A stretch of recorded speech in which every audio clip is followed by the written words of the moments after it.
Raise your hand if you've ever thought about owning your own business. Now, raise your hand if you also have some form of social media that you use. Good afternoon, everyone. My name is Matthew Rex Bettis, and today I will be giving a presentation about how you can use social media to grow your own business. So, I have a ton of experience using social media. It's something that I've used throughout my entire life, and on top of that, I have a number of close friends and family members as well that actually own their own business. So the goal of this presentation will be to sort of give you some insight into how you can use social media to grow your own business and some of the things that have actually worked for them as well.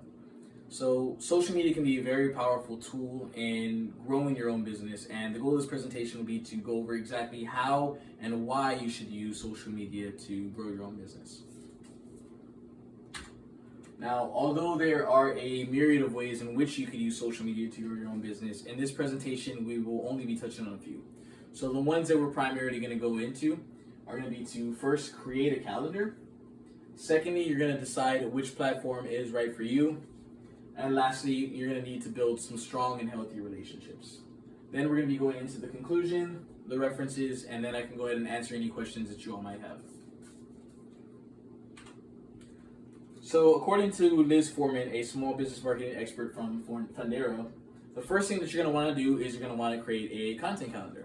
So content calendars are very useful in that they allow you to stay organized.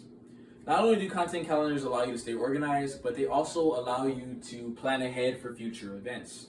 So one of the primary benefits of content calendars is that they allow you to create goals for the future, whether that's the near future or the far future. They allow you to set goals, whether it's days, weeks, or even months in advance.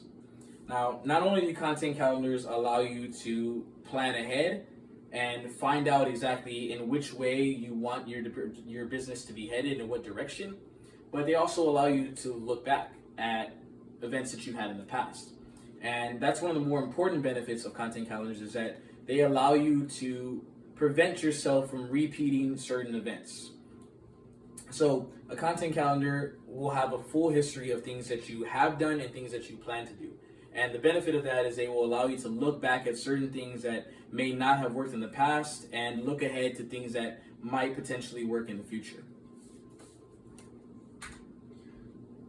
Now, the next thing that you want to do is you have to decide which platform is right for you. Now, according to Christina Newberry, that's one of the most important things to do, and one of the best things that you could do to get started with that is you first have to decide which platform is right for you, and that's based off of who your primary consumer is. Now, you might not know who your primary consumer is, but the first thing you have to do is to do a little bit of research and finding out who your primary consumer is, and from there it'll help you narrow down a little bit sort of what platform that you should use. So for instance, if your primary consumer is someone who's a little bit older, you may want to use a social media site like Facebook, as Facebook tends to have a little bit of older users on it as compared to something like Snapchat, Instagram, or TikTok. Now, if your target consumer is someone who's a little bit on the younger side, you may want to use, social media platforms like Snapchat or Instagram or TikTok, because they tend to be on those platforms a lot more, and that'll allow you to easily reach them and connect with them. So if you take a look at this chart here from Statista, 7 in 10 American teens use TikTok. The primary ones that they use are Instagram, Snapchat, and TikTok. So if you were to try to reach someone from Generation Z or a teen perhaps, you might want to use these over Facebook, as they really aren't on Facebook nearly as much. Finally, you're going to want to build and establish healthy relationships. Now, there's a number of ways in which you can do this. The first is that you can use your social media as a form of customer service. One of the best things about social media is that it's now easier than ever to connect with people, including customers. So if you take your social media platform and you allow yourself to use that as a form of customer service, it'll not only establish credibility, but it'll also help build a strong relationship to the customer if you deliver it in a fast and efficient manner, and that they will know that you're reliable and they will know that you're a legitimate business.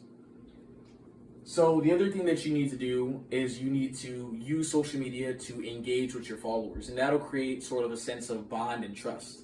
Now, there's a number of ways that you could do this, but some of the best ways that you could do this are, for instance, you can use your form of social media to mention them perhaps in stories. You can give them a shout out, and that'll help create sort of a bond that they might not be getting from another business.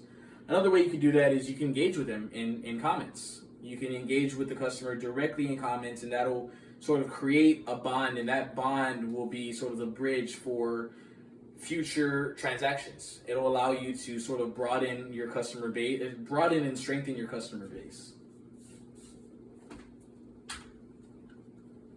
So in conclusion, in order to use social media to grow your business, the primary things you're going to want to do is you're going to create a calendar. And with that calendar, you're going to want to use that calendar to its full effect. You're going to want to plan ahead, look behind, and see which things didn't work for you.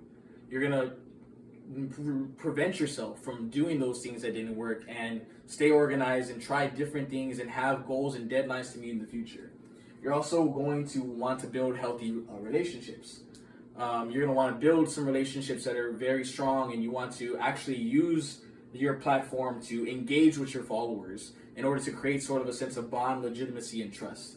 And you also want to use that platform to decide which one is right for you, do a little bit of research in picking the right one, and once you pick the right platform, everything else will fall in place. You can use that directly to speak with your, to reach directly and connect directly with exactly who your target consumer is, and that's going to allow you to most efficiently engage with your target consumer, and that's going to allow you to sort of build more and more of that actual base.